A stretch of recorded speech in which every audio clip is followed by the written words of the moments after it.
ஒரு ஹோம் பேக்கராக இப்போ ரீசெண்ட் டேஸில் எனக்கு வர ஆர்டர்ஸ்லேருந்து நிறைய இன்சிடெண்ட்டு நான் ஃபேஸ் பண்ணிகிட்ருக்கேன். ஒவ்வொரு ஆர்டரும் ஒவ்வொரு வித்தியாசமான ஆர்டர்ஸாக இருக்குது.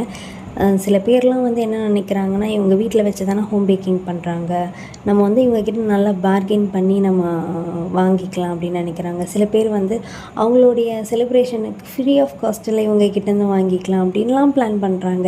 எப்படி இதெல்லாம் பிளான் பண்ணுறாங்கன்னு எனக்கு புரிய மாட்டேங்குது. இதுக்கெலாம் ரூம் போட்டு யோசிப்பாங்களான்னு எனக்கு தெரியும். ஒரு ஃபேமஸான கேக் ஷாப்பில் போய்ட்டு இல்லை நார்மலான பேக்கரியில் போய்ட்டு கூட நீங்கள் வந்து ஷாப்பில் போய்ட்டு உங்களுடைய ஃபெஸ்டிவலுக்கு அவங்கக்கிட்ட ஃப்ரீ ஆஃப் காஸ்ட்டெல்லாம் நீங்கள் கேக் வாங்க முடியுமா? இல்லை அவங்க சொல்கிற ரேட்டுக்கு நீங்கள் கொடுக்காம நீங்கள் ஒரு பார்கெயின் பண்ணி அந்த ப்ரைஸுக்கு அந்த பொருளை அவங்க வாங்க முடியுமா? முடியாதுல்ல. அவங்க சொல்கிற காஸ்ட்டுக்கு தானே நீங்கள் வாங்குறீங்க. அது எப்படி ஏன் எங்ககிட்ட மட்டும் இவ்வளோ ரேட்டு ஏன் இவ்வளோ அதிகமாக தரீங்கன்னெலாம் பார்கெயின் பண்ணுறாங்க? எனக்கு புரியல.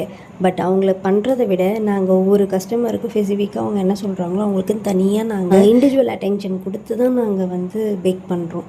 10ஓட 11 பண்ணலை. அதை மட்டும் வந்து புரிஞ்சுக்க மாட்டேன்றாங்க சில கஸ்டமர்ஸ்லாம். இந்த ஆர்டர் அந்த மாதிரியான ஆர்டர் இல்லை, இது ஒரு சர்ச்சுக்கு வந்த ஆர்டர். ஒரு இன்ஸ்டன்ட் ப்ளம் கேக்கு 70 பீசஸ் போட்டு கேட்டிருந்தாங்க. ஸோ அழகாக பேக் பண்ணி கொடுத்துட்டேன்.